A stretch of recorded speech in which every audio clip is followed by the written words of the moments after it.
പഞ്ചാബിലെ പ്രതിപക്ഷ നേതാവ് പർതബ് സിംഗ് ബജ്വ കഴിഞ്ഞ ദിവസം പങ്കുവച്ച ഒരു വീഡിയോയാണ് ഇപ്പോൾ വൈറലായിരിക്കുന്നത്. അമൃത്സറിലെ വെള്ളപ്പൊക്ക മേഖലയിൽ രക്ഷാപ്രവർത്തനത്തിന് ചുക്കാൻ പിടിച്ച കിടിലൻ താരത്തെ നമുക്ക് പരിചയപ്പെടാം. കണ്ടാൽ നമ്മുടെ ട്രാക്ടർ പോലെ ഇരിക്കും, അതേ രൂപം, അതേ ഭാവം. പക്ഷേ ആളൊരു കില്ലാടിയാണ്.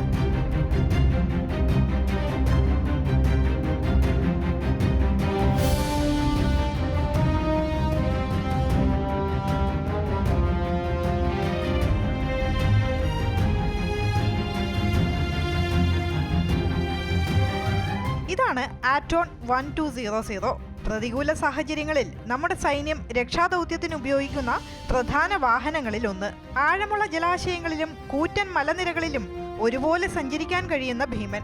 മഴയത്തും വെയിലത്തും മഞ്ഞുകാലത്തും ഒരുപോലെ ഉപയോഗിക്കാം.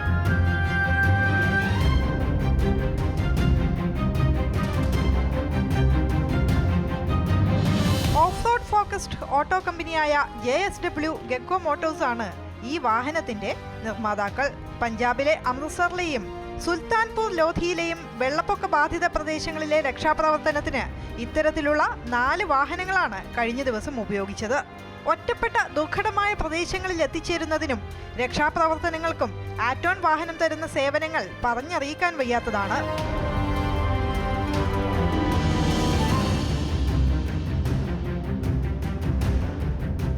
ഇന്ത്യയിലെ ദുരന്ത നിവാരണത്തിന്റെയും പ്രതിരോധ മൊബിലിറ്റിയുടെയും ഭാവിയെയാണ് ആറ്റോൺ 1200 പ്രതിനിധീകരിക്കുന്നത്. കാലാവസ്ഥാ മാറ്റങ്ങൾ മൂലം മഴക്കെടുതികൾ രൂക്ഷമായിക്കൊണ്ടിരിക്കുന്ന സാഹചര്യത്തിൽ ഭാവിയിൽ രക്ഷാപ്രവർത്തനത്തിലെ നിർണായക ഘടകമായി ആറ്റോൺ മാറുമെന്ന് ഉറപ്പ്. ഇന്ത്യൻ നിർമ്മിത വാഹനമാണിത്. വില 2 കോടിയോളം വരും. പരമ്പരാഗത യന്ത്രങ്ങൾ പരാജയപ്പെടുന്നിടത്ത് പ്രവർത്തിക്കാൻ കഴിയുന്ന വിധത്തിലാണ് രൂപകൽപ്പന. മഞ്ഞുപാളികളും മലയിടുക്കുകളും വനങ്ങളും മരുഭൂമികളും തീരദേശങ്ങളും ജലാശയങ്ങളും ഈ വാഹന ഭീമന് ഒരുപോലെയാണ്. ഏതവസ്ഥയിലും സഞ്ചരിക്കാൻ കഴിയുന്ന ടയറുകളാണ് ഇതിന്റെ പ്രത്യേകത. വെള്ളത്തിൽ ട്യൂബ് പോലെയും തുഴകൾ പോലെയും പ്രവർത്തിക്കുന്നു. ഈടുനിൽക്കുന്നതിനായി ബലപ്പെടുത്തിയ സ്റ്റീൽ ഫ്രെയിമിലാണ് വാഹനത്തിന്റെ നിർമ്മാണം. 1200 കിലോഗ്രാം വരെ ഭാരം വഹിക്കും. ഡ്രൈവർ ഉൾപ്പെടെ 9 പേരെ കയറ്റാം. കരയിൽ മണിക്കൂറിൽ 40 കിലോമീറ്റർ വേഗത്തിലും വെള്ളത്തിൽ മണിക്കൂറിൽ 6 കിലോമീറ്റർ വേഗത്തിലും സഞ്ചരിക്കും. 61 മണിക്കൂർ വരെ തുടർച്ചയായി പ്രവർത്തിക്കാം. ടാങ്കിന്റെ കപ്പാസിറ്റി 232 ലിറ്റർ. താപനില -40 ഡിഗ്രി സെൽഷ്യസ് ആയാലും 45 ഡിഗ്രി സെൽഷ്യസ് ആയാലും ഒരുപോലെയാണ് ആറ്റോണിന്.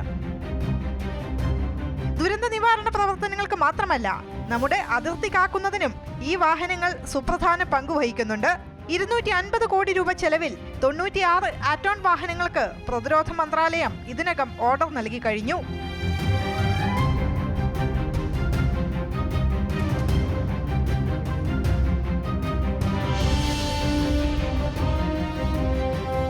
News desk, Amrita news.